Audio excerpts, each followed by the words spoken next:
দেশের সার্বভৌমত্ব রক্ষা করেই ভারতের সাথে সুসম্পর্ক রাখবে বাংলাদেশ, এমন মন্তব্য করেছেন প্রধানমন্ত্রীর উপদেষ্টা ও বিএনপির স্থায়ী কমিটির সদস্য রুহুল কবির রিজভী। সকালে স্বেচ্ছাসেবক দলের ৪৬তম প্রতিষ্ঠাবার্ষিকীতে বিএনপির প্রতিষ্ঠাতা শহীদ রাষ্ট্রপতি জিয়াউর রহমান ও প্রয়াত প্রধানমন্ত্রী বেগম খালেদা জিয়ার সমাধিতে শ্রদ্ধা জানিয়ে একথা বলেন তিনি। ভারত নিঃস্বার্থ আমন্ত্রণ জানালে বাংলাদেশ স্বাগত জানাবে বলেও মন্তব্য করেন রিজভী।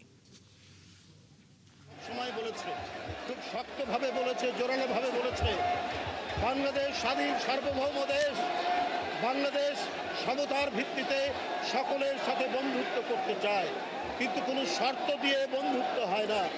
বাংলাদেশ সরকার প্রত্যেক দেশের সাথে বন্ধুত্বের প্রকাশ্যে যে ঘোষণা দিয়েছেন, নিশ্চয়ই এইখানে যদি অন্য কিছু না থাকে তাহলে অবশ্যই সমতার ভিত্তিতে, মিউচুয়াল রেসপেক্টের ভিত্তিতে এবং এই যে সার্বভৌমত্বকে শ্রদ্ধা করার ভিত্তিতে সকল দেশের সাথেই আমাদের প্রধানমন্ত্রী তিনি সম্পর্ক রাখবেন, তিনি যাবেন।